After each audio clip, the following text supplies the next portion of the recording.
Listen, if there's someone out there today that now thinks that their story isn't good enough, if there's someone out there that doesn't know the impact on what their story can share, this is the conversation for you. It doesn't matter where you come from. But what I share with you is the seed for someone else is when you share your story. And today we're sitting down with someone so special, a woman, my aunt, that doesn't just write stories; she builds legacy with them. She's been a educator. She's been a hard worker, and she's someone that represents the community well. And the backbone of our family's legacy, I have to say, is my auntie Mary. Stories by MJ Grant. She shows up for her children. She shows up for the community. She shows up for the culture. Even her sorority, Zeta Phi Beta Sorority Incorporated, the part of the Divine Nine. But I remember the one time that stands out for me with Mary Grant as during the family reunions, and we have something. She does something called a Sojourner Truth. The family reunion, she shows like it is a different impact, a different side of her, and she's not just reciting history, she's embodying it, and now she's the author of 6 books, and we're gonna talk up to her a little bit about these books rooted in her own history, our family, our truth, and she didn't even have to wait for permission. She wrote her books, she told her story, and so the 3 things that we're gonna actually learn today: why your story matters, why it's so important to tell your story, and how to even start telling it before it's too late. How storytelling can shape your future, how it can actually, when yourself is on these pages, when people walk and see when you walk in your purpose, when nobody's watching, God is watching. Because again, who you are when nobody's paying attention, God already has the design. And how to keep going every single day, showing up for your legacy. See, today is so impactful and special for me because it's not about a confirmation or a conversation.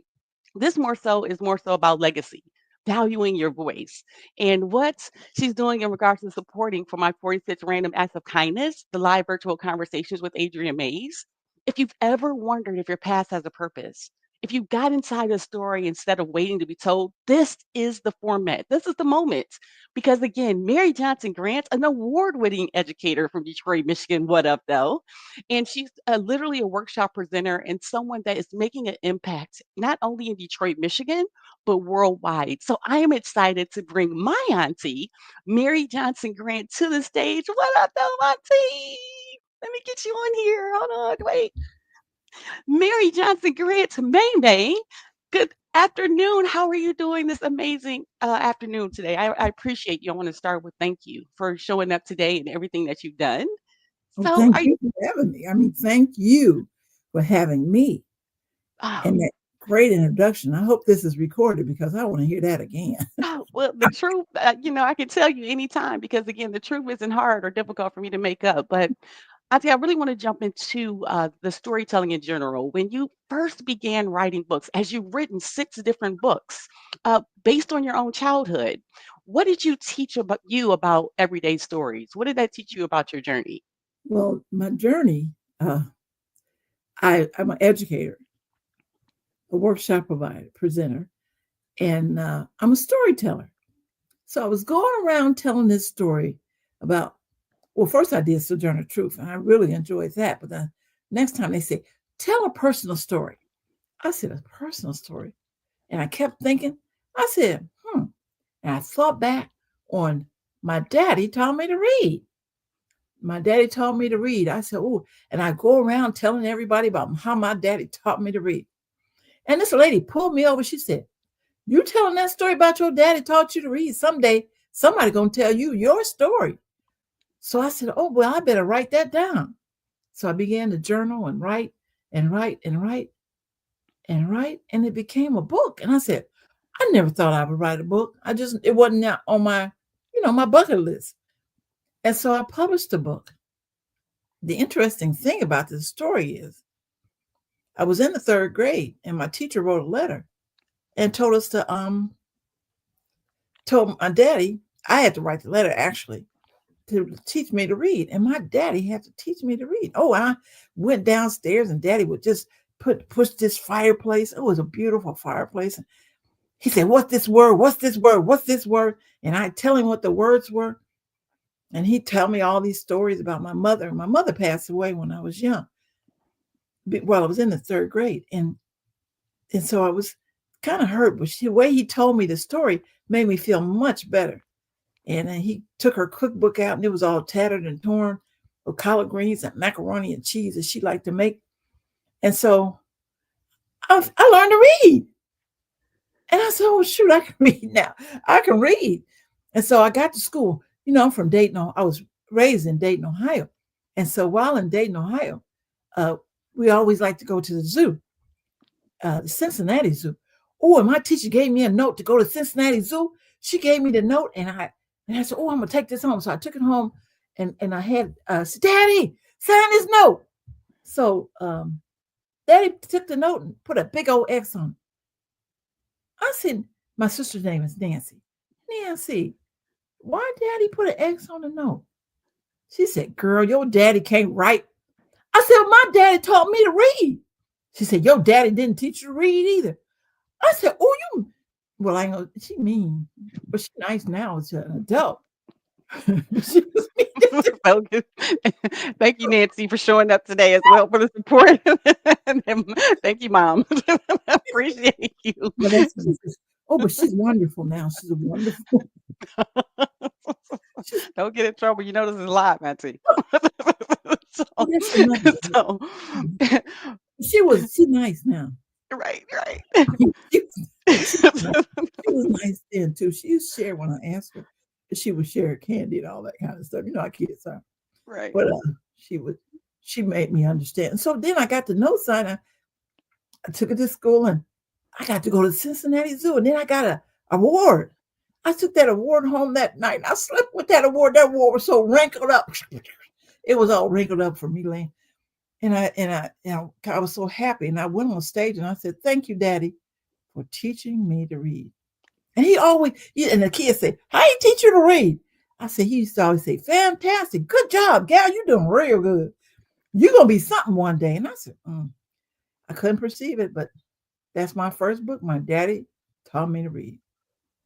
And that is amazing, Auntie. And I love hearing that story. I mean, even just, it takes me back, and I love when you tell stories because it takes me back in regards to just visualizing and, just being in those moments, seriously. And so tell me this, why do you believe stories, especially those rooted in personal experiences, can inspire children as well as adults alike to see themselves differently? Well, the children oftentimes, and in Michigan, they're holding back third graders. They Mhm. were. I'm not sure what's going on now, but they were holding them back. And so this makes you understand that if you don't know how to read, or you're having difficulty reading and you're in the third grade, don't give up. Right. Keep on trying like I did. And believe in yourself. Give yourself, pat yourself on the back. And parents, you got to say something good to them. Say awesome. And you got to tell them good things. Don't discourage them by talking about them. Encourage them by saying nice things. And then they'll Thank make a difference. And then one day, the other day, I was at the library a Mhm. couple Saturdays ago with the Sigma fraternity and the Zetas.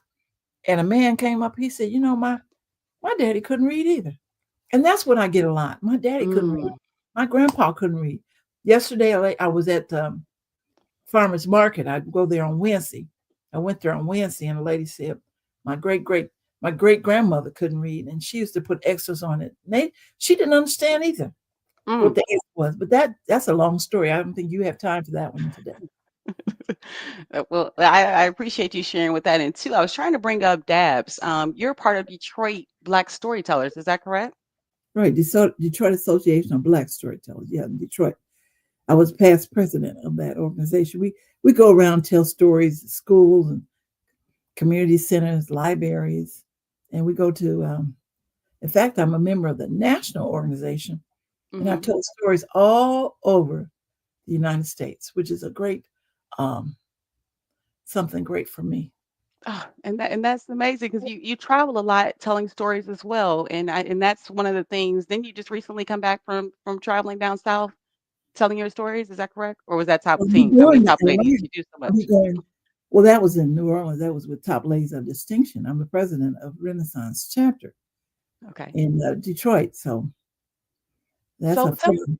So we just mentioned 3 things, right? You talked about educate just in the all of 30 60 seconds. You talked about Detroit Black storytellers. You talked about we talked about Zeta briefly, as well as talked about top ladies of distinction. What impact does you sharing your story in these different areas help the community kind of share theirs as well?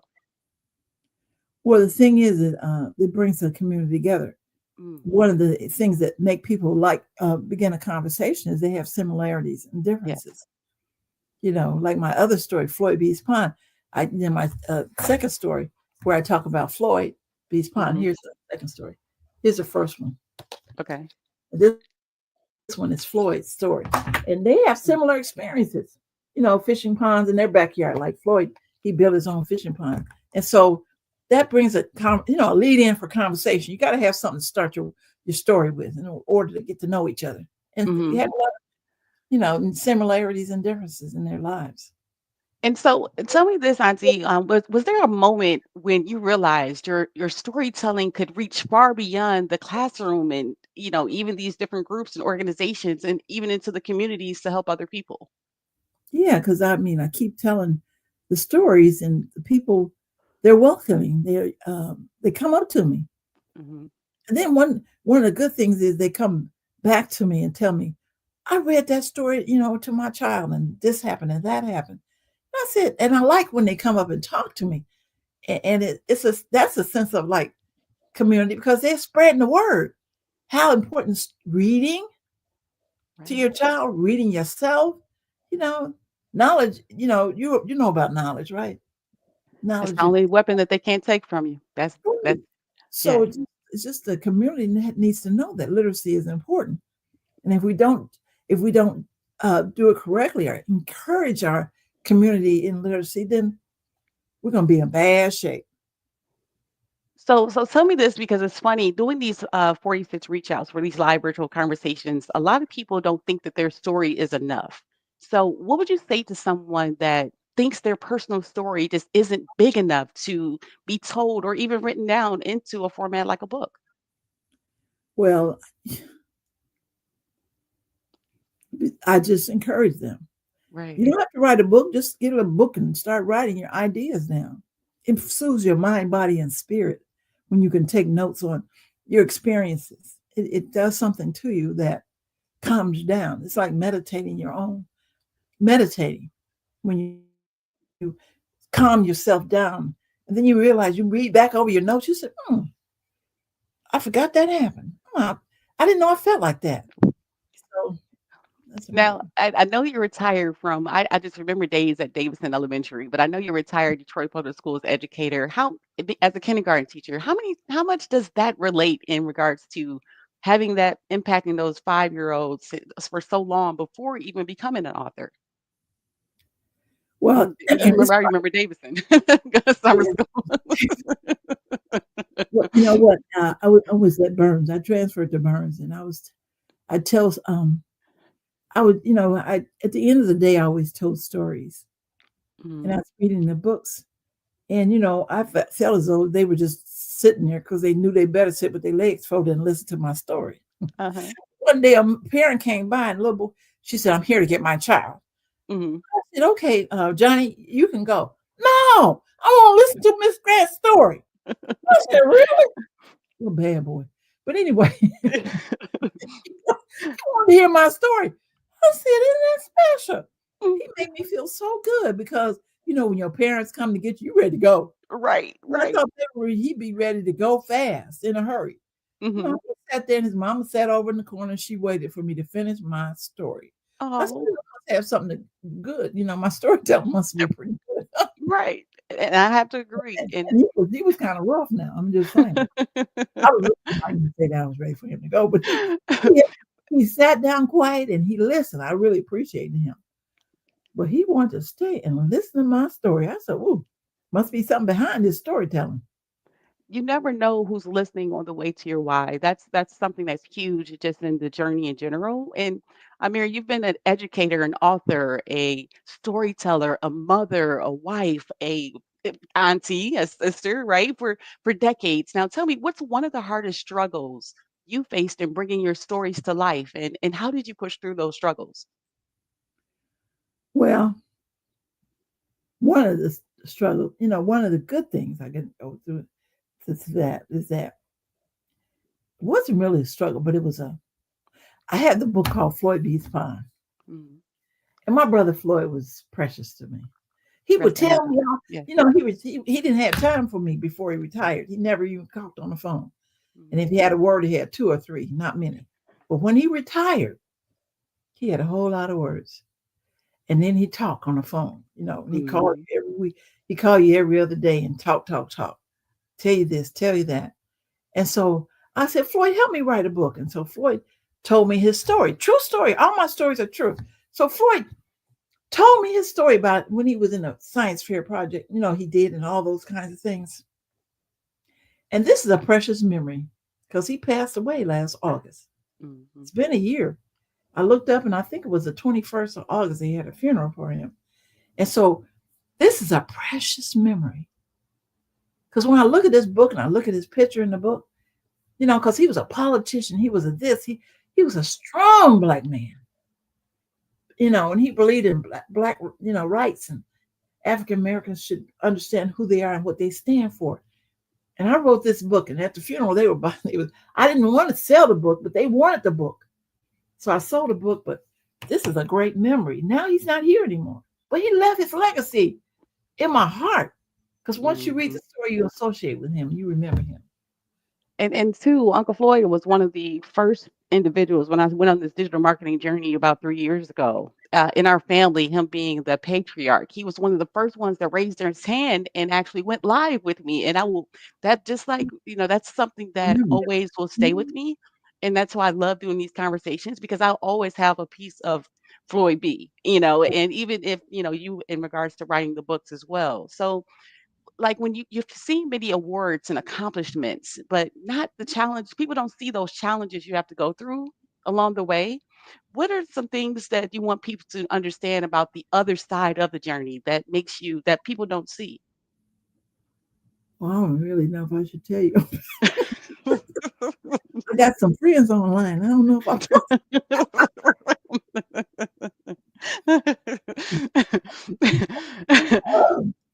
just them. Sometimes people don't appreciate me as much as they should, and that's the only thing is that generally they appreciate me, but sometimes you get a little discouraged in your journey when you're not appreciated as much as you think you should be. You So know. how does that make you feel? What do you do in those instances when you don't feel appreciated? Well, I was talking to one of my cousins, Sarah, Dr. Sarah Black. But anyway, she was telling me how, I was feeling low just because some things are happening. And she said, girl, just get a book out and divide in the little, from the dollar store, dollar quarter store, I guess you call it now, and divide it into three parts. Put mind, body, and spirit on there. And then Mhm. just write what you're feeling in each category. And she said, and then that's going to uplift you and make you feel better. Because just the idea that you're writing it down and categorizing it. Plus, it helps your mind. And I did that, Mhm. and I said, that's a little form of meditation. It brings you focused on what's right, what's good, and you are somebody. And believe it yourself. And don't be discouraged But I because I mean, but discouragement happens along the way in the journey. And one of the things that, like you said, sometimes you may not feel appreciated. And in writing it down, have you found like I know I found digital marketing as well as doing things like this to help me in those moments. How important is it for support and community in regards to things that you've done, you in regards to just your growth? well, I think the support helps me because I was an introvert. I didn't really talk a whole lot and real shy. And the encouragement from Mhm. people telling me you could do it. Because I remember well, I hate to keep talking about Nancy, but you know as well as I do. But she said, I told a story and I never heard her say, she said, good job. I said, oh, you said good job? Don't get me. She said, you like my story. And I said, you know what? When certain people tell you you do a good job, And my other sister too. And I was writing books, and they were encouraging me. Uh-huh. But let me see that before you publish it, because I got to put my. I said, and we wrote this book together. I said, oh really? I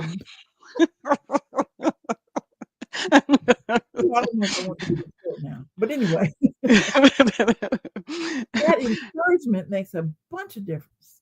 I like to encourage. I'm always encouraging. I think people in situations like I encourage you. I'm proud of you. You sometimes get on the side that side of me, and I still say, "Go ahead, girl. Do what you got to do. I'm proud of you." I always encourage. And when people say, "Well, what Adrian doing now?" I said, "She working her thing. She's doing a good job." Always encouragement boosts you and builds you. Sometimes you feel as though I can do this, I can do this. But when somebody says, you're doing all right, you're doing a good job, that puts you up there another notch. And the great thing is, sometimes we have expectations, and what I've learned too, I was interviewing my niece that's here supporting as well, before her first day of school, and she said one of her words was independence. And when I was listening to that word, in regards to what describes her, and when I thought about that word, you do as your environment does. So the great thing about my mother and my father, Nancy Mays and Daryl Mays, they taught us how to be independent and how to grow and to but at the same time to lean on support when it's needed. But mentally, strongly being independent, it helps you have a story that's within your journey and not, type of. So I love the way that, being raised the way we are. And I bring that up because sometimes, sometimes family and faith, it can be frustrating, right? When you're in your journey and don't have the support you would actually like. How do you actually sustain, Auntie, with your mindset through those difficult seasons? Because I can tell you, God is literally leading my life and lean on those different strengths. What do you lean on in regards to having those difficult mindset moments besides writing things down when when those roles play a part? Well, I lean on the Bible, honey. Yes. I lean on scripture. I teach Bible church school at Harvard Memorial Baptist Church. And one of the things I like to do is tell the children to learn their memory verses. Hmm. And you have to encourage that. You have to tell the kids to remember their memory verse, because in times when you can't make it, Mm.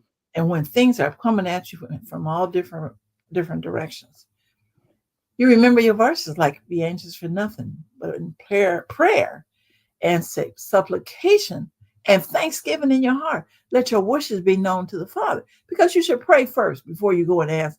Like I go and ask everybody, I got to do this. What should I do?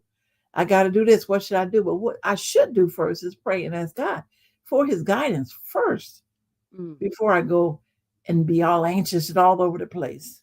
So that's what I do when I'm low. Mhm. I don't know which way to go. I just pray and know that God will be with me, and what a friend we have in Jesus. That's Ah. and all those things make a difference now. And when I think back on my daddy said, "You will understand it by and by." I said, "Really?"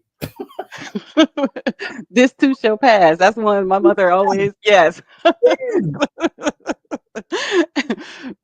but Yeah. that plays such a huge part in the transformation. And Yes. s- and one thing I wanted to ask in regards to being open and sharing your experience, strength, and hope. How impactful do you find being a storyteller, and all the different hats that you actually have, not to go through them all? How impactful is it to share your experience, strength, and hope to help someone else? Well, it kind of gives them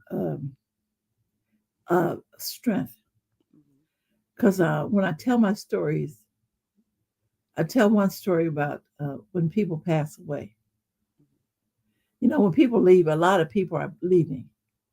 And I tell a story about how it's an African folktale, and how when you feel and miss them, because I miss people, my sisters and brothers that have gone on. You just say their names and think of all the good things that happened, all the trips we took. We took with Floyd, my sister Gloria Jean, my other sister Ernestine. They're all in my book. That's one thing that's good about my stories. Mhm. They're all in my stories. And I think of them and the good things we had, and the situations that we experienced. And that's encouraging in itself. And say their names and don't feel discouraged because life is good. And as it goes on, everyone has an impact on your life, and you should be encouraging. Stay encouraged. I honestly think that when people pass away, I used to be in life insurance. Well, I'm still an insurance broker, but life insurance was one of the things Uncle Floyd introduced me to in my teens, 17. Will never forget the rule of 72. Being in that room in Dayton, Ohio during the family reunion, learning about Primerica life insurance. But when people pass away, I think of it now as angels supporting you along the way. So, I'm Mary, in your view, what happens when children don't have access to stories that reflect their history, their culture, or even their everyday lives to be able to relate in those people and just still carry on that message? Like little angels. That's how What I think of happens it. to them? Mhm, They lose something. mhm. Because I was raised with my daddy talked about things, what had happened, what used to happen, the way things used to be. And that's why it's important. And that's why I wrote down the moving north, because it's about the Great Migration. Didn't realize I was in the Great Migration. That's me in the picture. I was a baby, 11 months old, when my daddy moved, when we moved from Jackson, Mississippi to Dayton, Ohio. And the I was going to street, ask, so you're from Jackson, Mississippi, correct? You were born in Jackson too? I was born in Mississippi. I thought I was born on Lynch Road, which is by Jackson State. But then I got my birth certificate and looked at it the other day and realized I was born on Morehouse Street in Jackson. I was born at home because that's Okay. where people used to. Most babies were born in home. They had a midwife Mm, because kids don't even realize babies used to be born at home. They think everybody was born in a hospital. So when they hear about these days, children are born in cars and cabs and right, right. they think that's a rare experience. It's so rare they show it on television. But being born at home wasn't what the general thing. And kids should know those things, that life wasn't always this way. Right. We as a people, as African Americans, as colored, as Negroes, have come a long, long way. Even though we got a long way to go, but we've come a long way, and we have to appreciate that. And in order to appreciate that, they have to be part of, understand history and where we came from. And that's why writing down the history, being involved and engaged in Black Lives Matter, and understanding the news and listening to the news and being encouraged and being political in the voting and making the difference and making sure we vote. Lord have mercy, making sure we make a difference in our society. Because if we don't make a difference, baby, I know. we So, take. but I'd say walk me through that because honestly, you were born in Jackson, Mississippi. You were relocated to Dayton, Ohio. And what did you go to Central State University as well? Yes, I went Oh, to. I was located in when my daddy brought us up north in to Dayton, Ohio, okay. and I went to Dunbar High School, Okay. which was a black school. Then I went to Central Paul State. Lawrence Dunbar. Huh? Paul Paul. Lawrence Dunbar. In Yes. fact, I was raised down the street on Summer Street from Paul Lawrence Dunbar, Yes. and then I went to Central State University, got Okay. my degree. What a great experience! Black school. Only And then you thing have to get to Detroit. How did you get here to I Detroit? said I was going to go to California, Huh. Bakersfield, but they didn't send me a letter back. Then I was going to go to Atlanta. I got something back from them. Mhm. But then I had two sisters here in Detroit, Michigan. So I said that was a simple thing. And I think my parents was kind of waiting to have an empty nest anyway. You're the youngest, correct? I still remember my daddy saying, "Girl, you got everything. When you come back, it might not be here." You were the youngest out of everyone, correct? He was the youngest baby. And I still remember that. And then when I moved, they moved into a big, beautiful house. That's hilarious. So and it was 10 of you all, and you were the baby, correct? It was 7 children in my family. Where did I get 10 from? And I did added 3 aunts and uncles. yeah, we got 3 stepchildren. Daddy had a blended family. He got married when I was in the 7th grade. He got married. I told him not to get married. He went got married anyway. But I had a stepmother. That's my Grammy. I love my Grammy. He, he married her. I said, Daddy, can you wait? Wait until I graduate from high school. Right, right. He didn't say nothing. He looked at me like, mm-hmm. Next thing you know, That's lit. he moved on Summer Street. I said, okay. Mhm, But that was a great experience for me because I got some new friends. And because when we used to live on Peach, I never had many friends because, well, I did have Janet Rogers and Janet Broadus. They were my friends, but they were, I don't know. But when I moved on Summer Street, I got a new friend, Stephanie, who has been my friend since the seventh grade. Yeah, he got she's so married supportive. anyway. She's amazing. She So that's text how I messaged me did. in my journey too. Huh? Mhm. She text messaged me in my journey. Stephanie, she's amazing. She really is. I love Stephanie Rivers. Oh no, I was talking about Stephanie. Oh, that's funny. Stephanie, New Jersey, but Stephanie, yeah, she was one of my ski buddies. I met her when I was in Jim Dandy Ski Club, Okay. and Okay. she's there. She's a friend indeed. Well, and then so you moved to Detroit, and you said your two sisters were here in Detroit. And so, what made you go into education and become and retire actually from Detroit Public Schools as an Well, educator? actually, I was social. I majored in sociology, Oh, see. social work, but then I had someone told me you'll never get a job in that. You have to have a master's degree before you get a job in social work. And Hmm. that person made six figures in social work. But anyway, let's go back.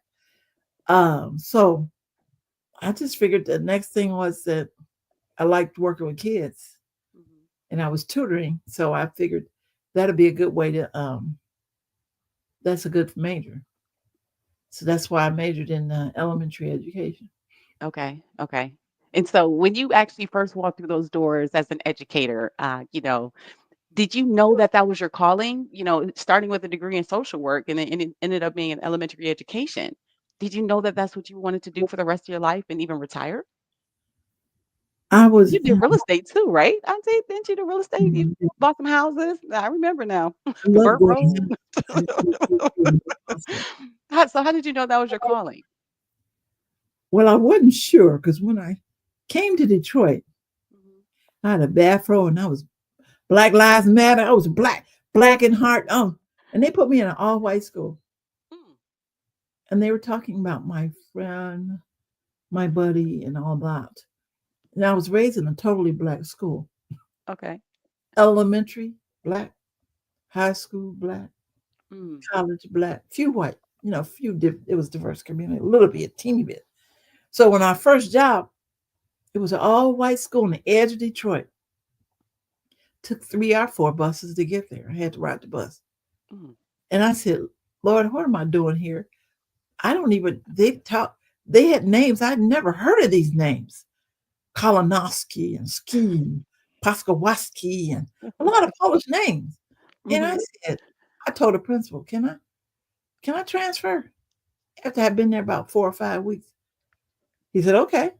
mhm, And he sent me to Davidson Elementary School at that time.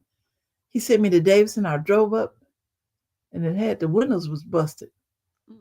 And this time when I first got there, it had no grass. And I said, these are my people.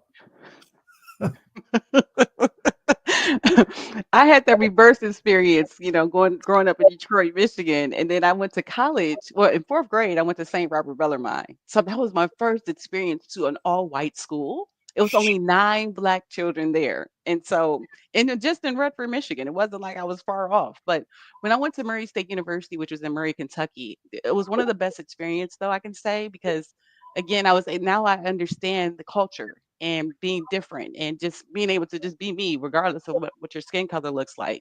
But what I wanted to take us back to was, what was there ever a time, that's why I wanted to ask a little bit about your history. Was there ever a time you considered stepping away from writing or even storytelling, right? And what pulled you back into it, if so?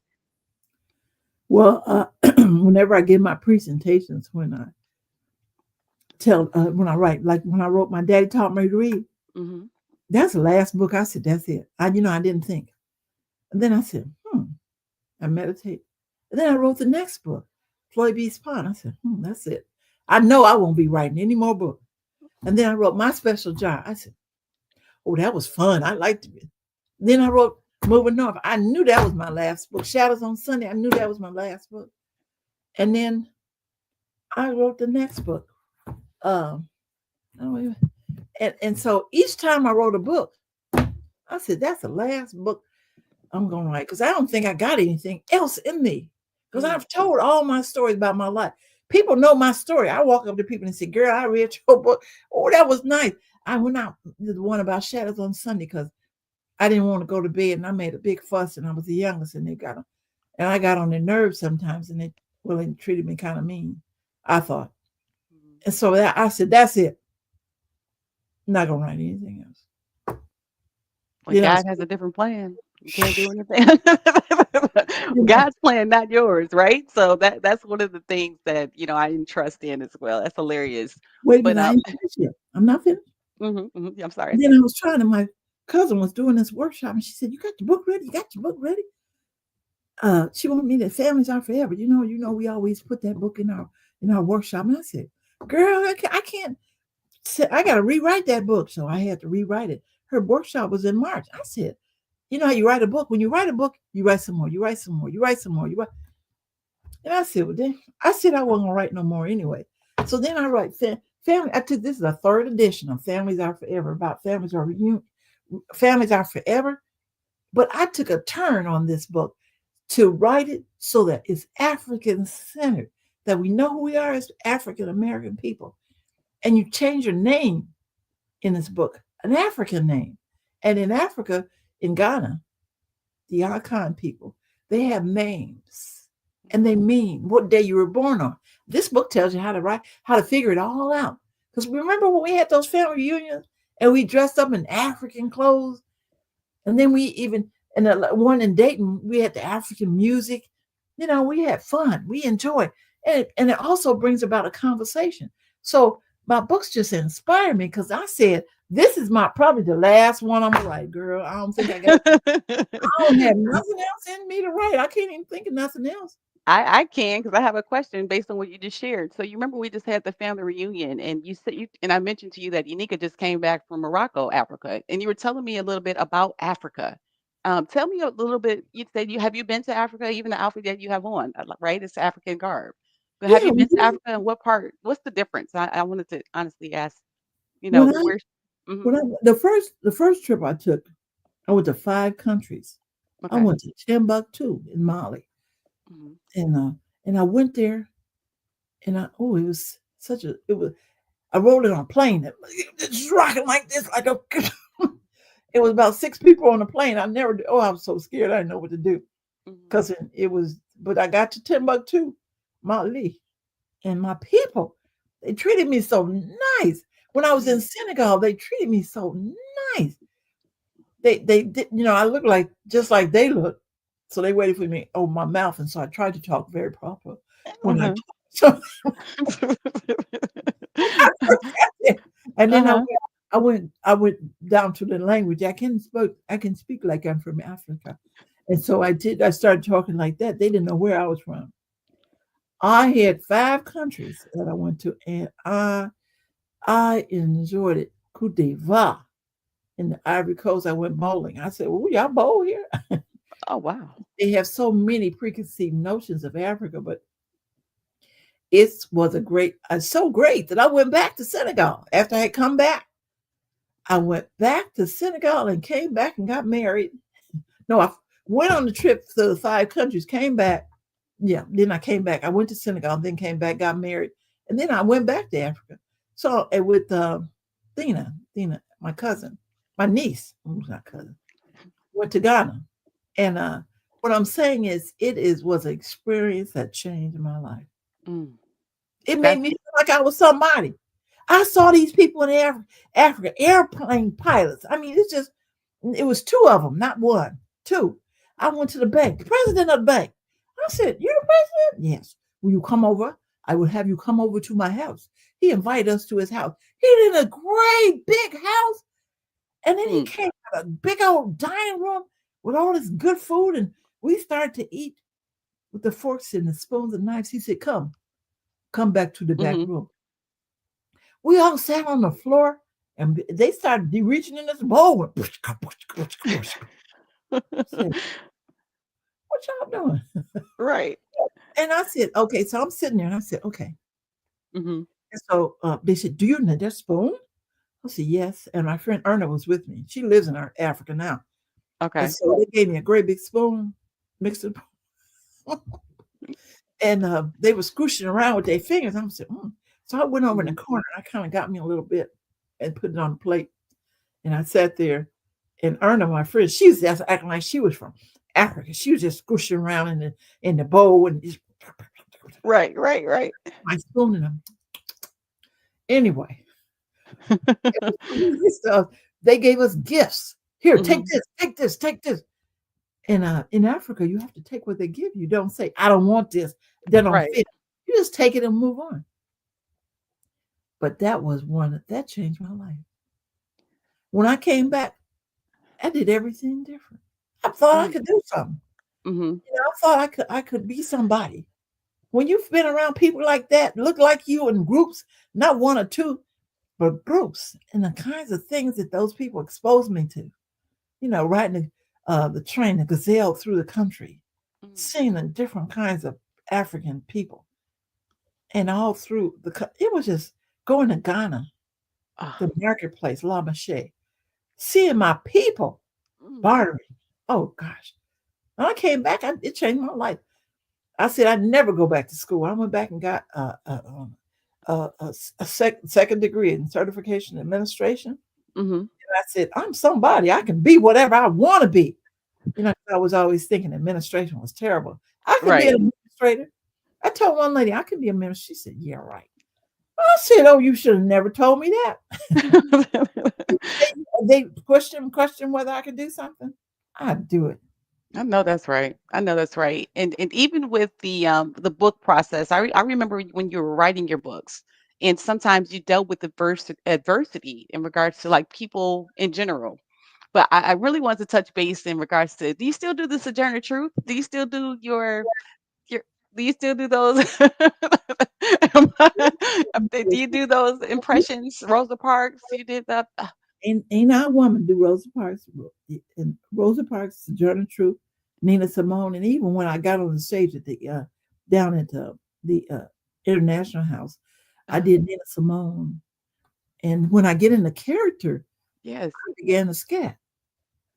I said, "Oh Lord, what's this?" The You man do was trying to I figure out. I love began, when I see you do that, like, I and, would and when I got off the stage, I ah, couldn't scat anymore. And then anytime I do, stories, they really inspire me. I tell the mhm, story of Coleman Young had a girlfriend. I forgot her name now, but I told the story in the park down in downtown Detroit of Coleman Young's story.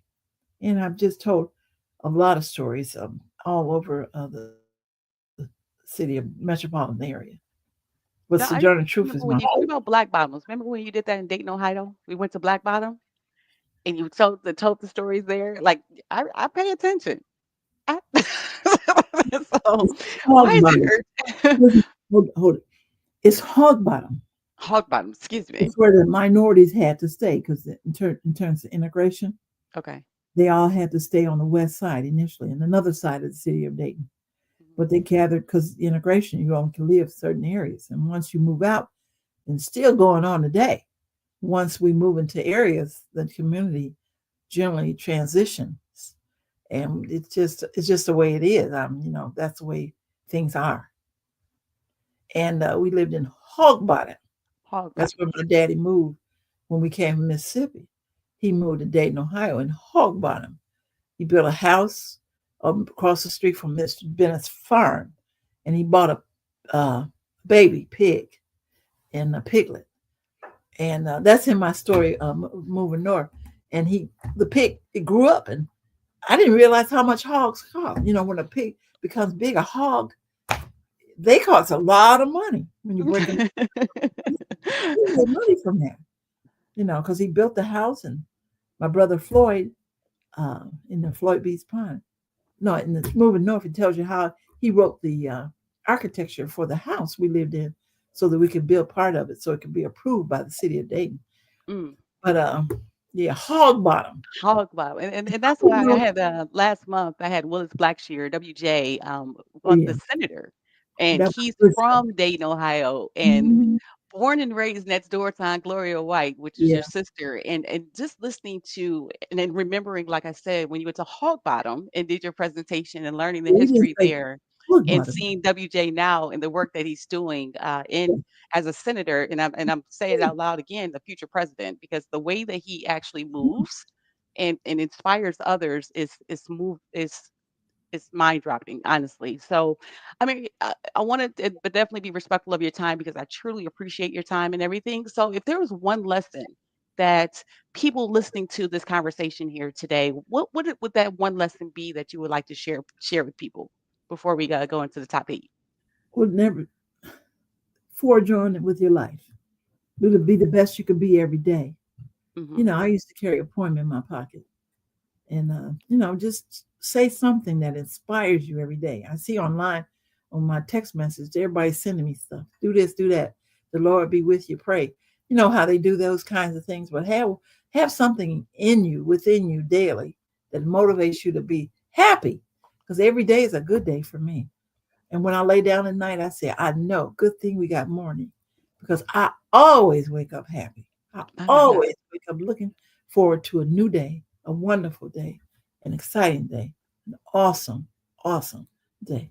You know why I smile every day? Seriously, why when I wake up and I go to bed? Because when I wake up every morning, I thank God for waking me up, and I go to bed and I thank Him for letting me make it through the day.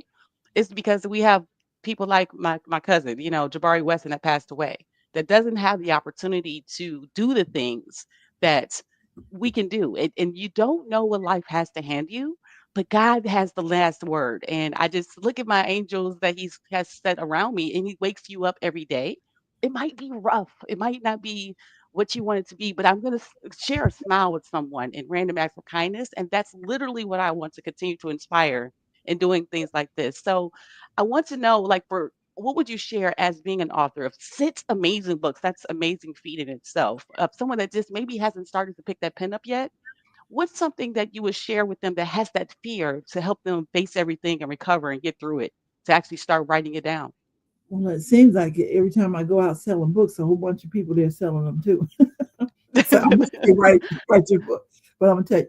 But anyway, I'd say just do it. Mm, You know, like that little sign on the Nike's trademark sign yes. in terms of life in itself. Just do it. Whatever you think is what you want to do, just do it. Don't talk about it, just do it.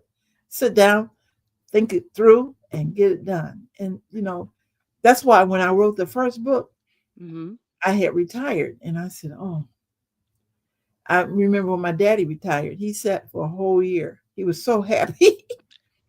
And he sat. I mean, he actually sat and I'm in the house.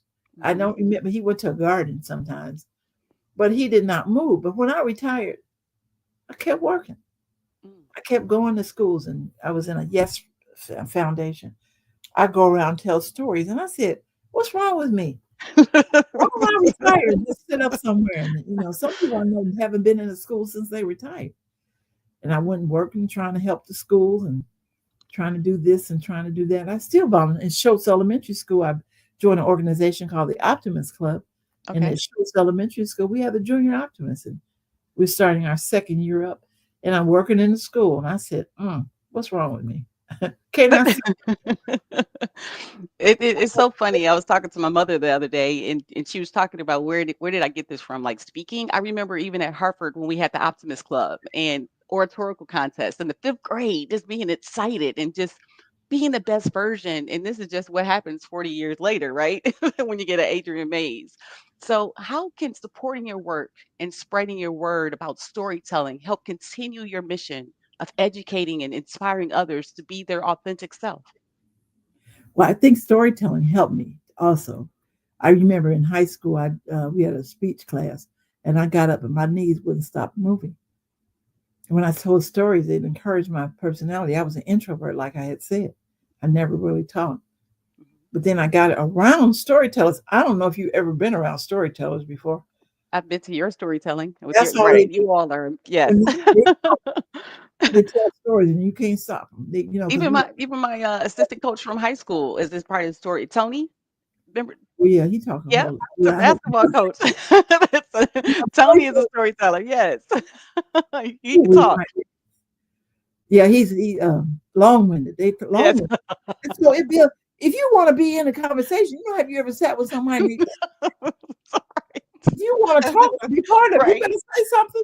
right, You gotta exactly. you gotta push in and say something so that makes you become more, aggressive so you can be part of the process. You don't Right. listen to somebody talk, you wanna say something Talking to too. yes, yes. Yeah. So I wanna ask something fun at you again, just I do something called a top 8, and so these questions are just fun questions in regards to, just kinda having a relation. Now, the first question is, if you could be any superhero character, my character is Flash. As I mentioned, I'm a Delta, so Delta Sigma Theta Sorority Incorporated, right? So Flash is my line name, as well as my superhero character, that's my personality, moving around. So, if you could be one superhero character, what would that character be and why? Well, uh, I say, Superwoman. Which one? 'Cause superhero was my superheroes was Superwoman, Superman. Superwoman? Okay. Of what called Flash. Wonder Okay. Woman, maybe? Or You don't know Superwoman? Superwoman? Like, what? Oh, you're talking about Lois Lane? Yeah. Okay. I mean, Remember that's dating? why I like to ask these, huh? I think that's a superhero. I mean, I don't know the new ones, all this Flash and whatever else. I'm not Superwoman. familiar with Okay. because I just never really liked. We used to have comic books when I was growing up, and we used to have the Huh. Superman super figures. That was our superhero then. Right now, Okay. they got all these new people. Well, I gotta show you who Flash is, just in case you didn't know. No Flash. Flash, that's me. So, okay, awesome. Superwoman. I love it, Auntie. That's the first. I haven't had that one. So, if you can actually eat one food all the time, doesn't matter about weight or health or anything like that. My food for me is watermelon. What would Mm. that food be and why? I can eat watermelon all Mm. day, every day. Ooh, my happy food. What's your happy food? Macaroni and cheese, baby. Do you make, like, a signature macaroni and cheese, or, like, do you soul food? Like, are you good at making it, or you just good at eating it? It's the difference. I have made it before. But I really like other people's. I have a niece named Dana. Ooh, she put 7 cheeses in there, girl. Oh, Ooh, yeah, Dana does make some good macaroni and she cheese. makes the That's macaroni and cheese. yeah. Just making the macaroni and cheese. I said, "Woo, baby." My cousin Joy Mays, she makes amazing macaroni as well. When you said that ooh, that's a good ooh, flashbacks. Okay, right. Now, I know we talked about it a little bit earlier, about where you're originally from. It is Jackson, Mississippi, and where you call home now is Detroit, Michigan, right? Or Southfield, Michigan? Yes. Okay. Well, and I'm Detroit, of course. What up, though? All right. So, what's auntie is your favorite place that you've traveled to, and why? And why you think on that one? For mine is Toronto. Chris, we played and lived there. The people, the culture. Chris Bosh was the man there, but besides that, like the people just showed you so much love in all the little different areas. So Toronto is my city, and I've been a lot of places. So what about you? What's your favorite Well, place that you've traveled? number one was Africa, but number two was Paris. Ooh, Uh, Paris. sitting, walking down the Champs Elysees, eating food, looking up at the Eiffel Tower, Ah, going to see Mona Lisa. oh, I have Just not done the that yet. experience of the museums and the people speaking French. Mm. Parlez-vous français? I say, parlez-vous français? And then they say, what do you That's all you know. It's probably me Friday. That's what about No, me extending my French as well. Like I get it. Got you.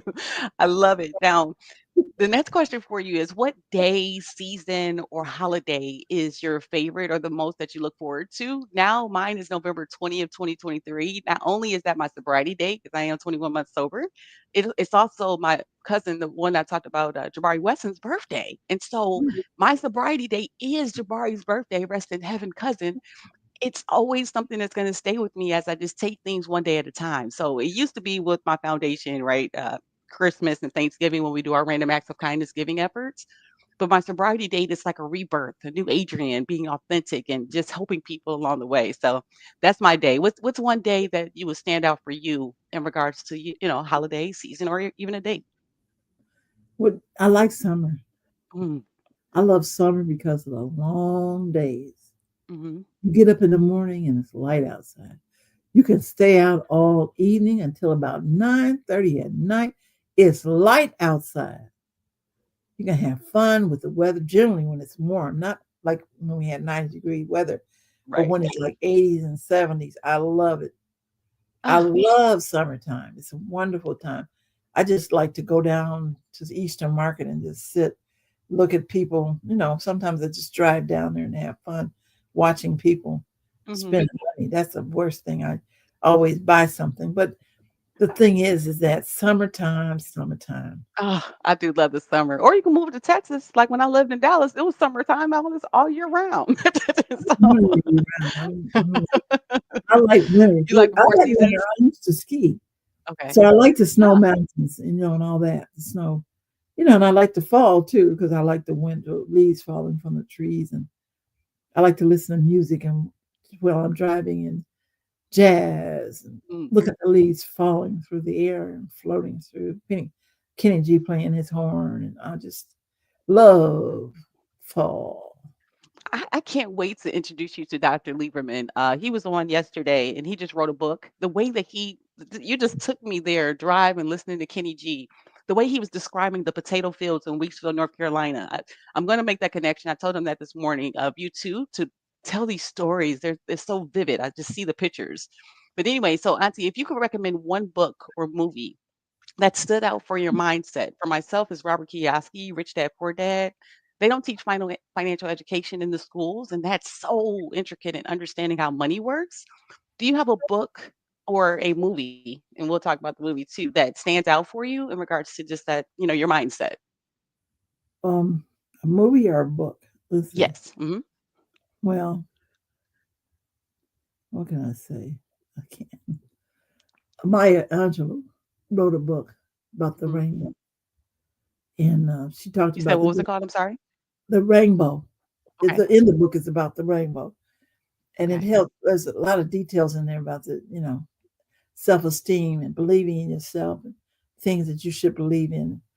So Maya Angelou's book, The Rainbow. I saw her at the now in Detroit at the Ford at the on Woodward, Mm. and I saw her say that when she did the poem about the awesome woman, or what a woman, the woman story, Phenomenal woman.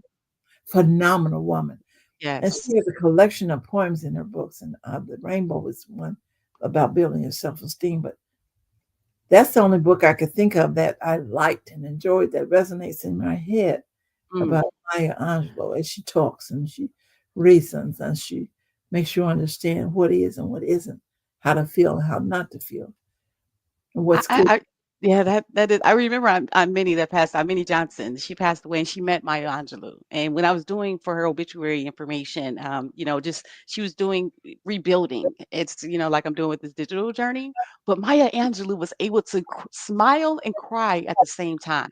That was Mhm. so, and I was like, I could do Right. that too. You know? Inspiration. Oh, Mhm. she's such an Totally. inspiration. So, do you have a movie as well that helps you in regards to mindset? Mine is Sinners. Have you seen the movie Sinners? Well, you know what? I want to see that because Robert Johnson. I used to say Mhm. he was my cousin.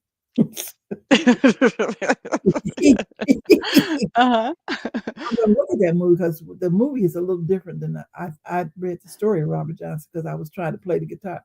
Not Okay. trying. I was Mhm. playing the guitar There we go. and I Yes. researched Robert Johnson Okay. in Jasper, Mississippi, Mhm. and the stories that they told. They have about some legends. Some are true, some you can't hardly believe in, and some you can't. But I'm going to see that Sinner movie. But I haven't been to the movies lately.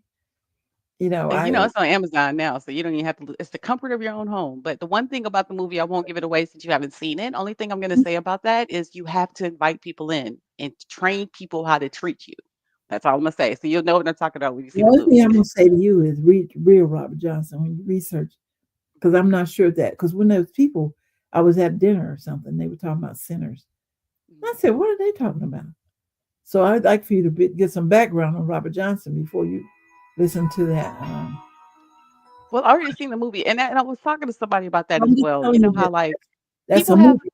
people have perspectives that change the movie. So the real story of Robert Johnson is like the one that you know, and the one that is represented, and it can be represented so many different ways because we have so many different layers. So in other words, when you look at a Sinners movie, it's not depicting Robert Johnson all the way because it's seen through someone else's eyes. But Hmm. when I'm saying when I share with that is even if I read his story, I still would have to have that movie Sinners because again, because of that depiction of what the perspective I saw on the person that wrote the actual movie. You see what I'm saying? So when we look at people, we were talking about Elon Musk, he has foes and he has friends, but the things that he's done in the world, what I'm speaking about is him being an entrepreneur and a billionaire. So, certain aspects of conversation, we just give that clarity and then, let people do what they do with that part as well.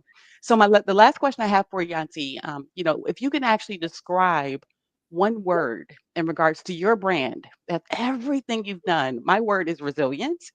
What would be that one word, Bree? I do something called the one word legacy wall, and I love to put your one word on the wall. So, what is that one word for you?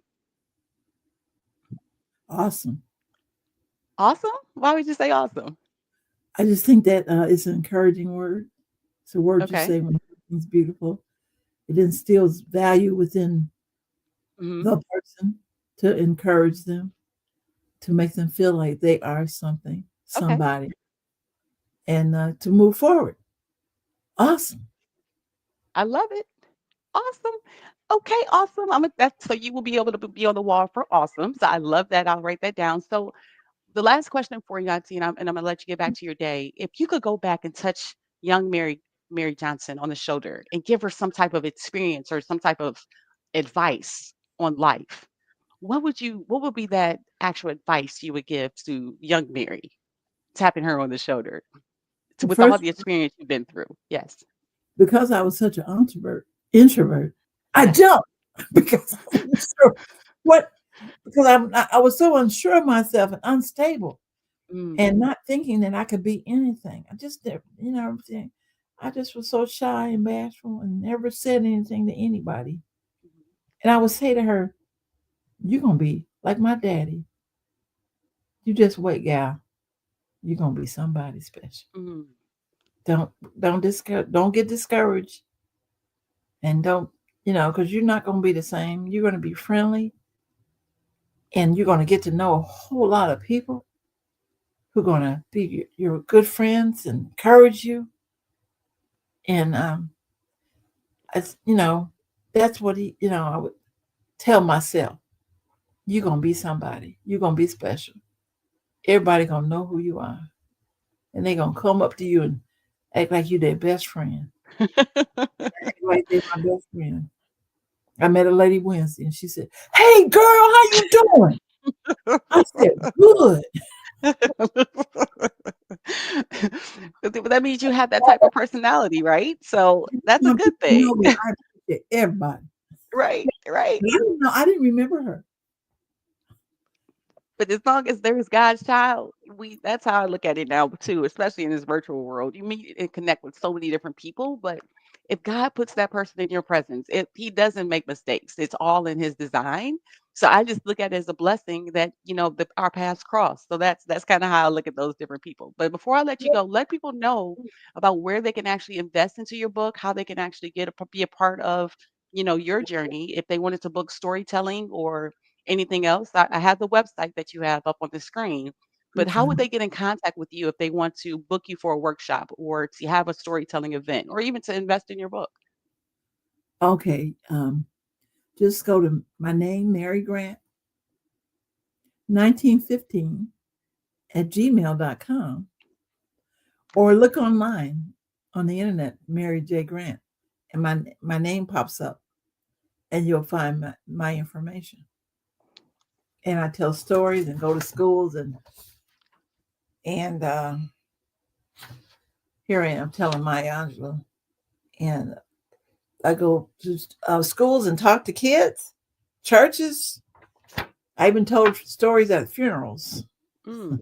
funeral home. And so I'm a storyteller, author, educator, motivator, ready to serve and do all I can to make this world a better place.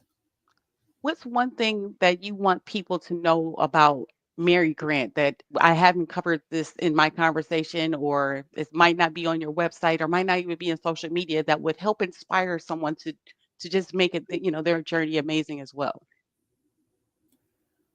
What you giving away all my secrets?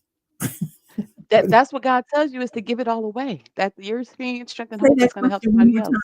Say that question. So, what's one thing that I haven't asked you in regards to your journey that you would want somebody else to help them out in regards to just kind of going forward in their journey? I'd say don't be discouraged when trouble comes in your life. You know, when you have downs, don't keep yourself down. You know, encourage yourself to be, keep positive, stay positive, encourage yourself. I've been down and I try my best to keep myself up. You know, I have many obstacles within my life right now, and I'm trying to stay motivated, stay happy, stay cheerful, and not let life pull me down, but always pulling up my suspenders and standing up straight and tall. And I want to thank Nancy Mays and Caitlin Warren for coming to support the live virtual conversation and supporting you in this journey, and everyone that has supported as well, and that's going to watch the replay for the 46 random virtual live conversation. Mary, I want to tell you thank you, not only for showing up here today for the conversation, but also for what you do as an educator, as a role model, as someone to be inspiration of, because again, you taking that step to write your story can help somebody else. And even how you tell it, the way that you share it, you never know who you're going to impact on the way to your why.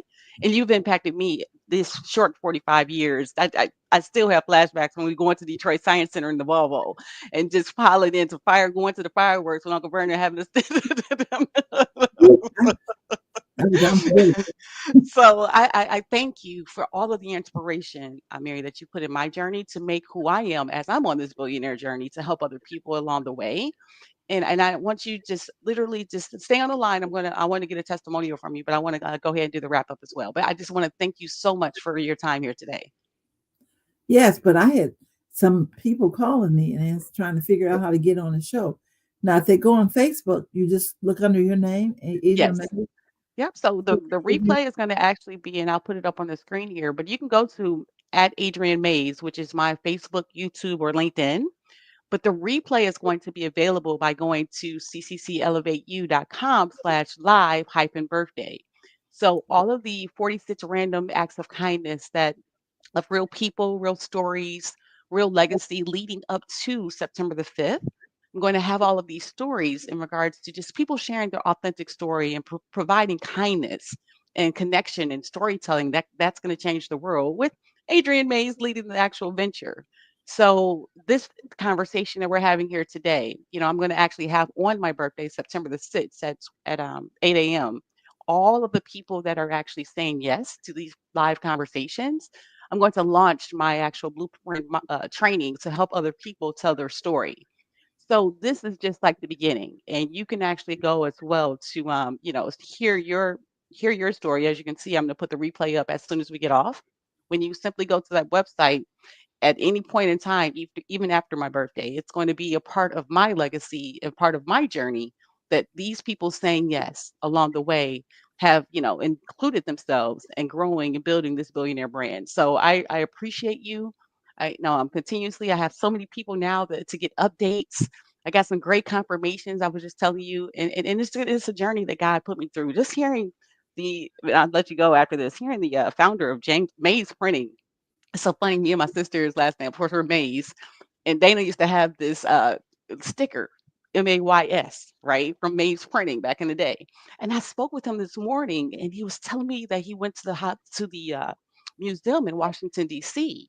and he saw that they actually had the obituaries from 100 years previous of several different Black families. And so, even so, in the 1800s, he was sharing that they didn't have any type of, they didn't know how to write, and so their company started with Mage Printing. So he's going to share his story on Monday, and I'm excited just to hear more about it. So this is the what I'm just being the middleman of God's plan to help people in regards to that first step of what to share their story. You never know if you maximize it and help other people, what impact it can make. You might be on your billionaire journey as well with webinars.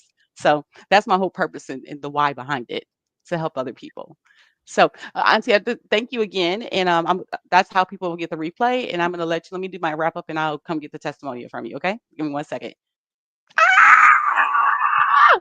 Auntie Mary! Oh my gosh, she wrote her childhood in the books that inspired generation. Mary Johnson Grant live on August the 29th, 2025. Oh, so many emotions, so many failures, so thankful for God choosing me for this plan. I honestly remember, and this was literally while I'm talking, when she was talking about Floyd Beach Pond, when Uncle Floyd was on his live with me 3 years ago when I started this digital marketing journey and how he was asking me questions and he was, I was fresh in first time going live and, he was just like, hey, just go try it, eh?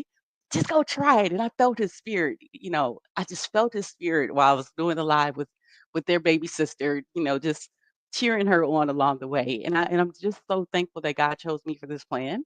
These live virtual conversations, it's not about me. The financial piece is going to come. The accountability of who I am and being authentic and true and honest every single day. Some people like it, some people don't. I can't worry about those that don't like what it is. But who I am, Adrian Mays, the child of Nancy Mays and Daryl Mays, I'm amazing through it all, and I'm gonna continue to grow. And the one thing that I Mary talked about today is education. That's the one thing that no one can ever take from you. It doesn't matter what type of legal troubles you get in. If you keep reading, keep learning, keep growing your mindset, there's nothing that God won't do for you. You just keep trusting Him, have faith, and believe everything else is going to work out. So that's how I live my life. That's how I'm going to continue to empower and be a model and innovate and help people prosper because the last word is when you own it. You design your reality of your family, your faith, your fears, your finance and fitness, and just tackle it. That's how you live, and that's how you be the best version of yourself just for today. I can't tell you about last year. I can't tell you about 20 years from now, but or 20 years in front. But what I can tell you about August 29th, 2025, it was amazing. And my Aunt Mary Johnson Grant, storyteller, educator, mother, parent, auntie, she showed up for her niece, Adrienne Mays. And I truly am thankful. This 46th birthday is something I even couldn't design this myself. This isn't nothing I put into my plan. So some people do birthday cakes. Some people go out to eat. Some people even like to go party and go club. I used to be a drinker. I'm no longer that person. My new thing, random acts of kindness, and I'm doing 46 of them for my birthday. And I'm Mary. Thank you for being a part of that design. So, come on. My family, we got a great lineup tomorrow. I have to go. I have a 12 o'clock, a 2 o'clock, a 4 o'clock, a 6 o'clock, and a 7 o'clock. I have some great people that are wanting to raise their hand to tell their story. I didn't even know God was going to use me like this. A week ago, didn't even know it, but here we are. So we're going to keep going. You can check any replays at Adrian Mays, and you just keep checking my page on YouTube, Facebook, and LinkedIn. It's going to be all type of conversations because God is choosing me and I'm signing up for the assignment every single day. So, how I end all my lives, I can, I will, I shall be victorious. What up, though, Detroit? Deuces.